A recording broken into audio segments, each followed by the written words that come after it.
जिंदगी में आने वाले दुखों और सुखों से सभी को झेलना पड़ता है, चाहे वो रंग हो, चाहे राजा हो, चाहे अमीर हो, चाहे गरीब हो। बस बात इतनी होती है, कोई पैसों का गरीब है, कोई परिवार का गरीब है, तो कोई सामर्थ्य का गरीब है, कोई स्वास्थ्य का गरीब है, लेकिन कोई ना कोई किसी न किसी बहाने परेशान अवश्य रहता है। लेकिन सारे सुख समृद्धि देने वाले जो भगवान होते हैं, जो भगवान पे विश्वास रखते हैं, भगवान उनकी मनोकामना अवश्य पूरी करते हैं। और जो उनके दुख के दिन में कटते रहते हैं और भगवान को अपना आस्था मान के उनको पूजते भी रहते हैं, तो भगवान उनकी अवश्य सुनते हैं और अच्छे समय अवश्य लाते हैं। एक बार नारद ऋषि मुनि भगवान विष्णु के पास जाते हैं और कहते हैं, भगवान दुख तो हमेशा रहता है, लेकिन सुख के आने का संकेत क्या होता है? क्या हम कभी जान सकते हैं कि दुख हम आते आते कभी सुख भी आएगा, या फिर सुख आने का संकेत क्या है प्रभु? भगवान विष्णु ने कहा, ऋषि मुनि नारद, मैं अच्छा संकेत अवश्य देता हूँ। शुभ दिन आने का अच्छा संकेत लोगों तक, व्यक्ति तक, मनुष्य तक अवश्य पहुँचाता हूँ, लेकिन जो आस्थामयी मनुष्य होता है वह इसको समझ लेता है और बहुत सारे मनुष्य इसको नहीं समझ पाते। मुनि नारद जी बोले, हे प्रभु, हे नारायण, मुझे भी अच्छा समय आने का शुभ संकेत एक बार अवश्य बताइए। भगवान विष्णु ने बताया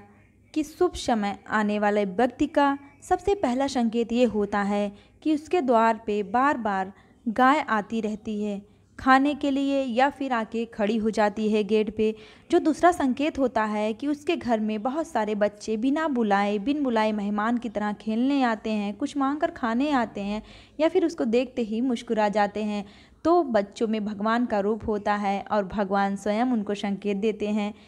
दूसरा, जो मनुष्य मन ही मन खुश रहने लगता है, अपने आप में खुश होने लगता है, हर चीज़ से खुश होने लगता है, अपने गुस्सा को, अपने क्रोध को नियंत्रित रखने लगता है और सभी लोगों को एक दृष्टि से देखने लगता है, सभी लोगों के अंदर भगवान को देखने लगता है, वह मनुष्य का भी शुभ दिन आने वाला होता है और उसको नहीं पता होता है।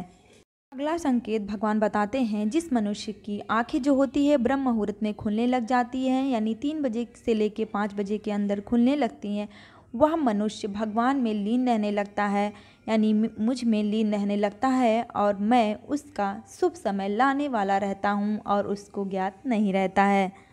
अगला संकेत जो होता है, जिस मनुष्य का शुभ समय आने वाला होता है, उस मनुष्य की जो खर्च है, जो कर्ज है, वो कम होने लगता है और जो आवक है वो चारों तरफ से होने लगता है। ऐसे मनुष्य का भी शुभ दिन आने वाला होता है और उसको नहीं पता होता है। अगर किसी इंसान के घर बिल्ली बच्चे देती है या देने वाली रहती है, घूमती है, तो ऐसा भी शुभ माना जाता है और भगवान कहते हैं उसका भी शुभ समय आने वाला रहता है, क्योंकि भगवान पर उसकी कृपा हो जाती है। भगवान विष्णु अगला संकेत बताते हैं कि अगर इंसान का शुभ समय, अच्छा समय आने वाला होता है, तब उसको ऐसा लगता है, ऐसा महसूस होता है कि उसको कोई अलग दिशा दिखा रहा है या फिर कोई अलग दिशा में ले जा रहा है और वो दिशा सही है, तब समझ लीजिए कि भगवान यानी कि मैं स्वयं उसको संकेत दे रहा हूँ कि उसका अच्छा समय आने वाला है। जो अगला शुभ संकेत बताते हैं भगवान, वो कहते हैं, हे नारद ऋषि मुनि, अगर कोई इंसान सुबह सुबह किसी शुभ कार्य के लिए जाए और उसको गौ माता के दर्शन हो जाते हैं या फिर किसी साधु संत के द्वारा आशीर्वाद मिल जाता है, तो समझ लीजिए उसका अच्छा वक्त आने वाला है, क्योंकि भगवान उसके साथ रहते हैं। भगवान विष्णु कहते हैं, नारद मुनि, अगर कोई व्यक्ति बहुत ही खुश रहने लगता है तो उसके अंदर भगवान का समावेश होने लगता है और वो अपने क्रोध को नियंत्रित भी करने लगता है। इससे भी भगवान उनको संकेत देते हैं कि उसके अंदर भगवान का वास होने लगा है और भगवान उसके अच्छे दिन लाने वाले हैं। अगर किसी मनुष्य के सपने में भगवान आने लगते हैं या फिर सपना में उसको भगवान दिखते हैं, कोई भी भगवान हो, जो उनके इष्ट हो या फिर जो भी भगवान हो उनको दिखने लग जाते हैं, तो इसका मतलब भी होता है कि भगवान उसके अच्छे दिन लाने वाले हैं, क्योंकि भगवान की कृपा और सपना देखना कोई नॉर्मल बात नहीं होता है, बहुत ही बड़ी बात होती है। तो आपको जानकारी कैसी लगी ज़रूर बताइएगा। भगवान विष्णु ने स्वयं बताया है कि ऐसे संकेतों से इंसान को मैं खुद भेजता हूँ, जिससे उसको पता चल सके कि उसके अच्छे दिन आने वाले हैं।